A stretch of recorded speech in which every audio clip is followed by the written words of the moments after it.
తెలుగు సంస్కృతి ఉట్టిపడేలా అమరావతిని ఆదాయ వనరుగా తీర్చిదిద్దాలని సీఎం చంద్రబాబు అధికారులను ఆదేశించారు. రాజధానిలో 4,500 కోట్లకు పైగా విలువైన నిర్మాణ పనులకు మరియు రైతు కౌలు పెంపునకు ఆమోదం తెలిపారు. రాజధానిలో అత్యాధునిక ఏఐ క్యాంపస్ను ఏర్పాటు చేస్తున్న బిట్స్ పిలానీ సంస్థ 2027 నుంచి అడ్మిషన్లు ప్రారంభిస్తున్నట్లు వెల్లడించారు. రాష్ట్రానికి ఆదాయాన్ని అందించే గ్రోత్ ఇంజనీర్గా అమరావతిని తీర్చిదిద్దాలని ముఖ్యమంత్రి చంద్రబాబు నాయుడు అధికారులను ఆదేశించారు. గురువారం జరిగిన 60వ సిఆర్డీఏ అథారిటీ సమావేశంలో రాజధాని నిర్మాణానికి సంబంధించి పలు కీలక ప్రతిపాదనలకు ఆమోదం తెలిపారు. అమరావతిని తెలుగు సంస్కృతి ప్రతిబింబించేలా ఐకానిక్ కట్టడాలతో హరిత నగరంగా నిర్మించాలని సీఎం స్పష్టం చేశారు. అందులో భాగంగా క్వాంటమ్ వ్యాలీలో ట్విన్ టవర్ల నిర్మాణానికి 1,208 కోట్లు, సచివాలయం మరియు ఇతర ప్రభుత్వ భవనాల పనుల కోసం 2,540 కోట్లు, అసెంబ్లీ పనులకు 798 కోట్లు వెచ్చించేందుకు అథారిటీ అనుమతి ఇచ్చింది. అలాగే రాజధాని రైతులకు ఇచ్చే కౌలును మెట్ట భూములకు 40,000, జరీబు భూములకు 60,000కు పెంచుతూ నిర్ణయం తీసుకున్నారు. మరోవైపు బిట్స్ పిలానీ ప్రతినిధులు ముఖ్యమంత్రితో సమావేశమై రాజధానిలో ఏర్పాటు చేస్తున్న ఏఐ మరియు క్వాంటమ్ టెక్నాలజీ క్యాంపస్ వివరాలను వెల్లడించారు. సుమారు 250 కోట్ల వ్యయంతో 3 దశల్లో నిర్మించే ఈ క్యాంపస్లో 2027 విద్యా సంవత్సరం నుంచి అడ్మిషన్లు ప్రారంభం కానున్నాయి. మొత్తం 10,000 మంది విద్యార్థులు చదువుకునేలా ఈ విద్యా కేంద్రాన్ని తీర్చిదిద్దుతున్నట్లు వారు తెలియజేశారు. వీటితో పాటు సెబీ, స్వామి నారాయణ్ గురుకుల్, డిఏవి పాఠశాల వంటి సంస్థలకు రాజధానిలో భూ కేటాయింపులకు సిఆర్డీఏ ఆమోదముద్ర వేసింది. సంస్కరణలతో ఆంధ్రప్రదేశ్ పంచాయతీరాజ్ విభాగం జాతీయ స్థాయిలో నెంబర్ 1 స్థానానికి చేరుకుని సుపరిపాలన మరియు మహిళా స్నేహపూర్వక విభాగాల్లో అగ్రగామిగా నిలిచింది. పవన్ కళ్యాణ్ నేతృత్వంలో రికార్డు స్థాయిలో గ్రామ సభలు, మౌలిక సదుపాయాల కల్పన మరియు డిజిటల్ పారదర్శకతతో పల్లెలు స్వయం సమృద్ధి దిశగా అడుగులు వేస్తున్నాయి. పంచాయతీరాజ్ దినోత్సవం వేళ ఏపీ పల్లెలు ప్రగతి పథంలో దూసుకుపోతున్నాయి. ఆంధ్రప్రదేశ్ పంచాయతీరాజ్ విభాగం జాతీయ స్థాయిలో అగ్రగామిగా నిలిచింది. రాష్ట్ర విభజన తర్వాత 24వ స్థానంలో ఉన్న ఆంధ్రప్రదేశ్ గత 22 నెలల్లో తీసుకున్న సంస్కరణల వల్ల రాష్ట్రీయ గ్రామ స్వరాజ్ అభియాన్ ర్యాంకింగ్స్లో మొదటి స్థానానికి చేరుకుంది. పల్లెల స్వయం ప్రతిపత్తి, స్వావలంబన లక్ష్యంగా ఉప ముఖ్యమంత్రి పవన్ కళ్యాణ్ రూపొందించిన ప్రణాళికలు ఆశించిన ఫలితాలను ఇస్తున్నాయి. ముఖ్యంగా గుడ్ గవర్నెన్స్, ఉమెన్ ఫ్రెండ్లీ పంచాయతీల విభాగంలో రాష్ట్రం దేశంలోనే ప్రథమ స్థానాన్ని కైవసం చేసుకుంది. గ్రామాల్లో మౌలిక సదుపాయాల కల్పన కోసం 3,853 కోట్లతో 6,000 కిలోమీటర్ల సీసీ రోడ్లు, 1,331 కిలోమీటర్ల బీటీ రోడ్ల నిర్మాణం చేపట్టారు. గిరిజన ప్రాంతాల్లో అడవి తల్లి బాట కార్యక్రమం ద్వారా డోలీ కష్టాలను తొలగించి రవాణా సౌకర్యాలు మెరుగుపరిచారు. 2024 ఆగస్టు 23న ఏకకాలంలో 13,326 గ్రామాల్లో గ్రామ సభలు నిర్వహించి 4,500 కోట్ల ఉపాధి హామీ పనులకు ఆమోదం తెలపడం ద్వారా వరల్డ్ రికార్డ్స్ యూనియన్ గుర్తింపు పొందింది. అలాగే ఉపాధి హామీ పథకాన్ని కేవలం పనులకే పరిమితం చేయకుండా గోకులం షెడ్లు, ఫారం ఫండ్స్ వంటి వాటితో రైతుల జీవనోపాధికి భరోసా కల్పించారు. పాలనలో పారదర్శకత కోసం డిజిటల్ విధానాలను ప్రవేశపెట్టి ఫేషియల్ రికగ్నిషన్ మస్టర్లు మరియు స్వర్ణ పంచాయతీ పోస్టర్లను అందుబాటులోకి తెచ్చారు. పారిశుద్ధ్య నిర్వహణలో మ్యాజిక్ డ్రైన్లు, స్వచ్ఛ రథాల ద్వారా వినూత్న మార్పులు చేశారు. జాతీయ స్థాయి అవార్డులో తిరుపతి జిల్లా బొక్కసాంపాలెం మహిళా స్నేహపూర్వక, విశాఖ జిల్లా శృంగవరం సుపరిపాలన ప్రథమ స్థానాలు పొందగా కుప్పం మండలం నానాజీ దేశ్ముఖ్ పురస్కారానికి ఎంపికైంది. 10,000 మందికి పైగా ఉద్యోగులకు పదోన్నతులు కల్పించడం ద్వారా పాలనా వ్యవస్థను బలోపేతం చేస్తూ పంచాయతీ దినోత్సవం వేళ ఏపీ పల్లెలు ప్రగతి పథంలో దూసుకుపోతున్నాయి. సింగపూర్ పర్యటనలో ఉన్న ఆంధ్రప్రదేశ్ మంత్రుల బృందం 3వ రోజు టువాస్ పోర్ట్లోని ఆటోమేషన్, ఏఐ సాంకేతికతను మరియు జేటీసీ ఆధ్వర్యంలోని స్మార్ట్ పారిశ్రామిక వాడలను క్షుణ్ణంగా పరిశీలించింది. భూగర్భ చమురు నిల్వ కేంద్రాలు మరియు పారిశ్రామిక కారిడార్లలో నివాస, విద్యా సౌకర్యాలు కలిపి ఉండే వన్ నార్త్ నమూనాను ఏపీలోనూ అమలు చేయాలని మంత్రులు నిర్ణయించారు. అనంతరం సింగపూర్ బిజినెస్ ఫెడరేషన్ ప్రతినిధులతో సమావేశమై రాష్ట్రంలో పెట్టుబడులు పెట్టాల్సిందిగా మరియు రాజధాని అమరావతి అభివృద్ధిలో భాగస్వాములు కావాలని ఆహ్వానించారు. సింగపూర్ పర్యటనలో ఉన్న ఆంధ్రప్రదేశ్ మంత్రుల బృందం 3వ రోజు పలు కీలక అంశాలపై అధ్యయనం చేసింది. రాష్ట్రంలో పారిశ్రామిక అభివృద్ధి, పోర్టుల ఆధునీకరణ మరియు స్మార్ట్ సిటీల నిర్మాణం లక్ష్యంగా మంత్రులు పి నారాయణ, అచ్చెన్నాయుడు, బీసీ జనార్దన్ రెడ్డి, వంగలపూడి అనిత, సత్యకుమార్ యాదవ్, అనగాని సత్యప్రసాద్ ప్రపంచ ప్రసిద్ధి చెందిన పిఎస్ఏ తువాస్ పోర్టులను సందర్శించారు. 2040 నాటికి పూర్తిస్థాయి ఆటోమేటెడ్ పోర్టుగా మారనున్న తువాస్లో వినియోగిస్తున్న డ్రైవర్ లేని ఎలక్ట్రిక్ వాహనాలు, రిమోట్ కంట్రోల్ కేన్లు మరియు ఆర్టిఫిషియల్ ఇంటెలిజెన్స్ ఏఐ సాంకేతికత పనితీరు వారు క్షుణ్ణంగా పరిశీలించారు. షిప్పింగ్ రంగంలో ఈ అత్యాధునిక వ్యవస్థల ద్వారా సమయం, ఖర్చు ఎలా ఆదా అవుతున్నాయో అధికారులు మంత్రులకు వివరించారు. అనంతరం ఈ బృందం సింగపూర్ పారిశ్రామిక మౌలిక సదుపాయాల సంస్థ జేటీసీ కార్యాలయాన్ని సందర్శించింది. తక్కువ భూమిని సమర్థవంతంగా వాడుకుంటూ భూగర్భంలో నిర్మించిన చమురు నిల్వ కేంద్రాలు, పరిశ్రమలతో పాటు నివాసం, విద్య, వినోదం వంటి సదుపాయాలు ఒకే చోట ఉండే వన్ నార్త్ నమూనాను వారు పరిశీలించారు. ఏపీలోని తీర ప్రాంతాల్లో మరియు పారిశ్రామిక కారిడార్లో కూడా ఇలాంటి సమగ్ర అభివృద్ధిని తీసుకురావాలని మంత్రులు నిర్ణయించారు. పర్యటన ముగింపులో సింగపూర్ బిజినెస్ ఫెడరేషన్ ప్రతినిధులతో రౌండ్ టేబుల్ సమావేశం నిర్వహించి ఏపీలో ఉన్న పెట్టుబడి అవకాశాలను వివరించారు. ముఖ్యమంత్రి చంద్రబాబు నాయుడు నేతృత్వంలోని ప్రభుత్వం అమలు చేస్తున్న స్పీడ్ ఆఫ్ డూయింగ్ బిజినెస్ విధానం గురించి తెలియజేస్తూ అమరావతి మరియు గ్రీన్ ఎనర్జీ రంగాల్లో పెట్టుబడులు పెట్టాలని సింగపూర్ పారిశ్రామికవేత్తలను ఆహ్వానించారు. కాకినాడలో చాగంటి కోటేశ్వరరావు దంపతులు సెల్ఫ్ ఎన్యూమరేషన్ ద్వారా తమ జనగణన వివరాలను ఆన్లైన్లో నమోదు చేసి ప్రజలకు ఆదర్శంగా నిలిచారు. దేశ అభివృద్ధికి కీలకమైన ఈ ప్రక్రియలో ప్రజలందరూ భాగస్వాములై మొబైల్ ఫోన్ల ద్వారా తమ సమాచారాన్ని ఖచ్చితంగా అందించాలని ఆయన కోరారు. ప్రముఖ ఆధ్యాత్మిక ప్రవచనకర్త బ్రహ్మశ్రీ చాగంటి కోటేశ్వరరావు దంపతులు గురువారం కాకినాడ రూరల్లోని తమ స్వగ్రామంలో భారత జనగణన ప్రక్రియలో భాగంగా సెల్ఫ్ ఎన్యూమరేషన్ను విజయవంతంగా పూర్తి చేశారు. కాకినాడ ఆర్డీఓ మల్లిబాబు మరియు జనగణన బృందం సమక్షంలో తమ మొబైల్ ఫోన్ ద్వారా ఆన్లైన్లో గృహ వివరాలను నమోదు చేసి అందరికీ ఆదర్శంగా నిలిచారు. దేశవ్యాప్తంగా ఈ నెల 16 నుండి 30 వరకు అందుబాటులో ఉన్న ఈ డిజిటల్ పద్ధతిని వినియోగించుకొని పౌరులు తమ వివరాలు సొంతంగా నమోదు చేసుకోవచ్చని ప్రభుత్వం కల్పించిన సౌకర్యాన్ని వారు ఈ సందర్భంగా చాటి చెప్పారు. ఈ సందర్భంగా చాగంటి కోటేశ్వరరావు మాట్లాడుతూ జనగణన అనేది దేశ, రాష్ట్ర భవిష్యత్తు నిర్మాణానికి పునాది వంటిదని పేర్కొన్నారు. ఖచ్చితమైన గణాంకాల ఆధారంగానే ప్రభుత్వాలు భవిష్యత్తు సంక్షేమ పథకాలు, అభివృద్ధి ప్రణాళికలు రూపొందిస్తాయని, అందుకే ప్రతి ఒక్కరూ బాధ్యతగా ఈ ప్రక్రియలో పాల్గొనాలని పిలుపునిచ్చారు. ఒక దేశాభివృద్ధి కార్యక్రమాలని రచన చేసేటప్పుడు జనాభా అన్నది అత్యంత ప్రధానమైన ప్రాతిపదిక. జనాభాలో స్త్రీలు, పురుషులు, నిష్పత్తి, ధనికులు, పేదలు, ఇళ్ళు, ఇంట్లో ఉన్న సౌకర్యాలు వీటన్నింటినీ యథార్థంగా మనం సమర్పించినప్పుడే దేశాభివృద్ధి కొరకు జనుల యొక్క ఆర్థిక స్థితిని మెరుగుపరచడానికి తగిన కార్యక్రమాలు ప్రభుత్వాలు రచన చేసి అమలు చేయడానికి అవకాశం కలుగుతుంది. కాబట్టి ఇప్పుడు జరుగుతున్నటువంటి ఈ జనాభా గణన కార్యక్రమంలో మనందరం ఉత్సాహంగా పాల్గొని ఇది అత్యంత ప్రధానమైన పౌర కర్తవ్యం కాబట్టి మన సెల్ ఫోన్లోనే మనం దానికి సంబంధించిన సమాచారం అంతా ఇవ్వడానికి అవకాశం కల్పించారు. అందరూ కూడా ఏ దాపరికం లేకుండా దీని వలన మనకు వచ్చే నష్టమేం లేదు, దేశాభివృద్ధికి ఇది పనికొస్తుంది. కాబట్టి అందరూ తమకు సంబంధించిన సమాచారాన్ని ఏ దాపరికం లేకుండా అందించినట్లయితే మనం ప్రభుత్వానికి ఎనలేని సహకారం చేసిన వాళ్ళం అవుతాం. మనతో పాటు భవిష్యత్ తరాల అభివృద్ధికి కూడా మనం సోపానాలు నిర్మించిన వాళ్ళం అవుతాం. కాబట్టి అందరూ దీనిలో ఉత్సాహంగా పాల్గొనవలసిందిగా నేను కోరుతున్నాను. ఇవాళ నేను కూడా ఈ కార్యక్రమంలో పాల్గొని నా సమాచారాన్ని ఆంధ్రప్రదేశ్ రాష్ట్ర నూతన ఎన్నికల కమిషనర్ అనిల్ చంద్ర పునేచా నిన్న సాయంత్రం ఇంద్రకీలాద్రిపై కొలువై ఉన్న కనకదుర్గమ్మను దర్శించుకున్నారు. బాధ్యతలు చేపట్టిన తర్వాత ఆయన మొదటిసారిగా ఆలయానికి రాగా దేవస్థానం ఈవో వికే సేననాయక్ ఆయనకు ఘన స్వాగతం పలికారు. ఆలయంలో పునేటా ప్రత్యేక పూజలు నిర్వహించిన అనంతరం వేద పండితులు ఆయనకు ఆశీర్వచనాలు అందించారు. ఈవో సేననాయక్ అమ్మవారి ప్రసాదాన్ని, చిత్రపటాన్ని అందజేశారు. ఈ సందర్భంగా అనిల్ చంద్ర పునేటా ఆలయ పరిసరాలను పరిశీలించి భక్తులకు కల్పిస్తున్న సౌకర్యాల గురించి అధికారులను అడిగి తెలుసుకున్నారు.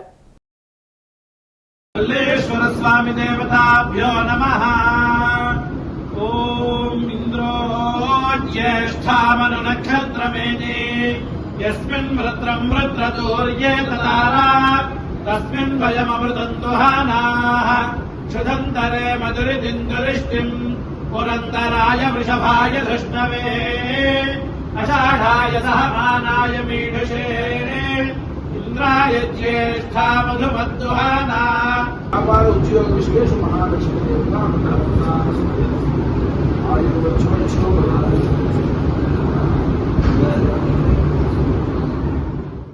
దళిత డ్రైవర్ సుబ్రహ్మణ్యం హత్య కేసులో ప్రధాన నిందితుడైన వైసీపీ ఎమ్మెల్సీ అనంతబాబు తీరుపై రాష్ట్ర వ్యాప్తంగా దళిత సంఘాలు రెండో రోజు కూడా భారీ ఎత్తున నిరసనలు చేపట్టాయి. నిందితుడు బెయిల్పై బయట తిరుగుతూ సాక్షులను బెదిరించడం మరియు కేసును ప్రభావితం చేయటాన్ని నిరసిస్తూ అమరావతి, విజయవాడ, విశాఖపట్నం, తిరుపతితో పాటు ఉభయ గోదావరి జిల్లాల్లో ధర్నాలు, ర్యాలీలు నిర్వహించారు. అనంతబాబును తక్షణమే అరెస్టు చేయాలని, ఆయన ఎమ్మెల్సీ పదవిని రద్దు చేయాలని దళిత నాయకులు డిమాండ్ చేశారు. హంతకులను మాజీ ముఖ్యమంత్రి జగన్ కాపాడుతున్నారని, దళితులపై దాడులు జరుగుతున్నా ప్రభుత్వం స్పందించడం లేదని నాయకులు ఆగ్రహం వ్యక్తం చేశారు. ముఖ్యంగా కొవ్వూరులో మహాసేన రాజేష్ ఆధ్వర్యంలో జరిగిన నిరసనలో 2 రోజుల్లో అనంతబాబును అరెస్టు చేయకపోతే తాడేపల్లిలోని వైసీపీ కేంద్ర కార్యాలయాన్ని ముట్టడిస్తామని హెచ్చరించారు.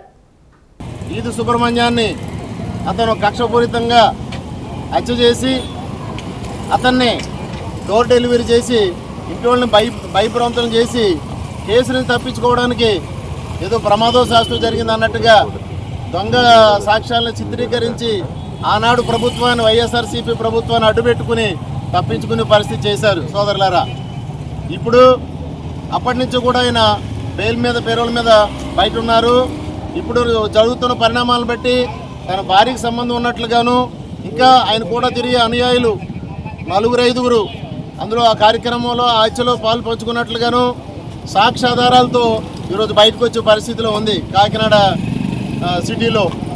ఇవన్నీ చూస్తుంటే అక్కడున్న సాక్షుల్ని ఈయన బెయిల్ పైన, పేరోల మీద ఉండి అక్కడ సాక్షులను భయభ్రాంతులను చేసి వాళ్ళు తనకు అనుకూలంగా చెప్పాలని, తనను బయటకు తీసుకురావాలని చెప్పేసి వాళ్ళకి డబ్బులు కూడా ఇవ్వడం జరిగిందని. అనంతబాబు నేరం చేశాడు, అది ఆయన ఒప్పుకున్నాడు.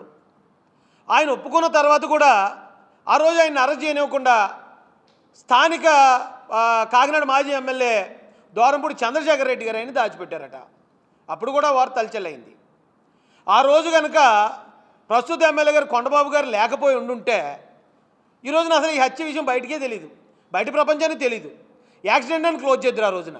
ఎప్పుడైతే కొండబాబు గారు అడ్డుపడి ఈ విషయాన్ని బయట తీసుకొచ్చారో ఆ వెంటనే నారా చంద్రబాబు నాయుడు గారు, లోకేష్ గారు దీని మీద వారు స్పందించి ఇమీడియట్గా దీని మీద యాక్షన్ తీసుకోకపోతే మా ప్రభుత్వం వచ్చాక ప్రతి ఒక్కరి మీద చర్యలు తీసుకుంటామని వాళ్ళు హెచ్చరించడం వల్ల 4 రోజులకో 5 రోజులకో తూతూ మంత్రంగా అయినా అరెస్ట్ చూపించారు. జగన్మోహన్ రెడ్డి గారు ఇప్పుడు అనంతబాబు అనే అతను మర్డర్ చేశాడంటే, నేరం చేశాడు. అతను చేసింది ఒక నేరమే, కానీ జగన్మోహన్ రెడ్డి గారు ఎన్ని నేరాలు చేశారో తెలుసండి. ఫస్ట్ ఈ నేరస్తుడైన అనంతబాబుని దాచిపెట్టడానికి ప్రయత్నం చేయడం ఒక నేరం. ఆ తర్వాత ఆయన్ని అరెస్ట్ చేయకుండా అది యాక్సిడెంట్ అని కప్పిపుచ్చడానికి ప్రయత్నించారు, అది మరొక నేరం. ఆ తర్వాత ఆయన అరెస్ట్ చూపించినట్టు చూపించి ఆయన నేర చరిత్రను దాచేసి ఈయన మీద రౌడీ షీట్ లేదు, పాత కేసులు లేవు, ఈయనకి మీరు బెయిల్ ఇవ్వచ్చు అని ఇది వైసీపీ గవర్నమెంట్ నుంచి కోర్టులో అఫిడవిట్ వేయించారు, అది మరొక నేరం. ఇవన్నీ అయిపోయిన తర్వాత కూడా ఆయన జైలుకి వెళ్ళిన తర్వాత లేదు, ఆయనకి మీరు కనుక బెయిల్ ఇస్తే మా గవర్నమెంట్కి ఏ విధమైన ఆక్షేపణ లేదు, మేము అంగీకరిస్తున్నామని చెప్పి సుప్రీంకోర్టులో ఆ పొన్నవోలు సుధాకర్ రెడ్డి ఎవరో ఉన్నాడు, అతనితో ఒక అఫిడవిట్ వేయించారు, అది మరొక నేరం. ఈ నెల 25న జరిగే పాలిసెట్ పరీక్షకు ఎన్టీఆర్ జిల్లాలోని 25 కేంద్రాల్లో 8,195 మంది విద్యార్థులు హాజరవుతున్నట్లు జిల్లా కన్వీనర్ విజయసారథి వెల్లడించారు. అభ్యర్థులు ఉదయం 9 గంటలకే కేంద్రాలకు చేరుకోవాలని, 11 గంటల తర్వాత ఎవరిని అనుమతించబోమని స్పష్టం చేశారు. విద్యార్థులు తమ వెంట హెచ్బీ పెన్సిల్, నీలం లేదా నలుపు రంగు పెన్నులను తీసుకురావాలని సూచించారు.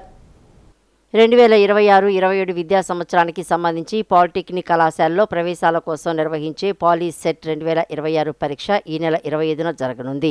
ఎన్టీఆర్ జిల్లా వ్యాప్తంగా విజయవాడ, తిరువూరు, నందిగామ, జగ్గయ్యపేట పట్టణాల్లోని 25 కేంద్రాల్లో ఈ పరీక్ష నిర్వహిస్తున్నారు. మొత్తం 8,195 మంది విద్యార్థులు ఈ పరీక్షకు హాజరవుతున్నట్లు జిల్లా పాలీసెట్ కన్వీనర్ ఎం విజయసారథి తెలిపారు. పరీక్ష ఉదయం 11 గంటల నుంచి మధ్యాహ్నం 1 గంట వరకు జరుగుతుందన్నారు. అయితే విద్యార్థులు తమకు కేటాయించిన హాల్ టికెట్ నెంబర్ల ప్రకారం ఉదయం 9 గంటలకే పరీక్షా కేంద్రాలకు చేరుకోవాలని సూచించారు. ఉదయం 11 గంటల తర్వాత వచ్చేవారిని పరీక్షకు అనుమతించబోమని స్పష్టం చేశారు. విద్యార్థులు తమ వెంట హెచ్బీ పెన్సిల్, నీలం లేదా నలుపు రంగు పెన్నులను తీసుకురావాలని సూచించారు. మొత్తం 25 పరీక్షా కేంద్రాలలో నిర్వహించబడుతుంది. 8,195 మంది విద్యార్థులు హాజరవుతున్నారు. ఉదయం 9 గంటల నుండి 11 గంటల మధ్యన విద్యార్థుల్ని పరీక్ష హాల్లోకి అనుమతించబడతారు. ఈ ప్రవేశ పరీక్షకి క్వాలిఫై అయిన అభ్యర్థులకు మాత్రమే మనం పాలిటెక్నిక్ కాలేజీల్లో అడ్మిషన్లుకి ఎలిజిబిలిటీ ఉంటుంది. గత సంవత్సరం కన్నా ఈ సంవత్సరము విద్యార్థుల సంఖ్య దాదాపుగా ఒక 20-25% పెరిగింది. దీనికి సంబంధించి సాంకేతిక విద్యా బోర్డు ఏర్పాట్లన్నీ ఏర్పాటు చేసినారు. మనకి బోర్డు నుంచి కానీ వివిధ జిల్లాల నుంచి స్పెషల్ అబ్జర్వర్ని ఫ్లయింగ్ స్క్వాడ్గా ఏర్పాటు జరిగింది. మన జిల్లా కలెక్టర్ గారు కూడా సంబంధిత ఎడ్యుకేషన్ డిపార్ట్మెంటు, పోలీస్ డిపార్ట్మెంట్ని, ఆర్టీసీ, విద్యుత్ శాఖ, మున్సిపాలిటీ వీళ్ళందరికీ కూడా తగు సూచనలు ఇవ్వడం జరిగింది. మెడికల్ క్యాంపులు కూడా ఎగ్జామ్ సెంటర్లో ఏర్పాటు చేయడం జరిగింది. మీటింగ్ పెట్టి వాళ్ళందరికీ తగు సూచనలు ఇవ్వడం జరిగింది. ఏర్పాట్లన్నీ చురుగ్గా ఏర్పాటు చేయడం జరిగింది. కడపలో వైసీపీ కార్యకర్త పెద్ద దస్తగిరి హత్య వెనుక ఆ పార్టీ పెద్దల హస్తం ఉందని టీడీపీ ఎమ్మెల్సీ భూమిరెడ్డి రామ్గోపాల్ రెడ్డి ఆరోపించారు.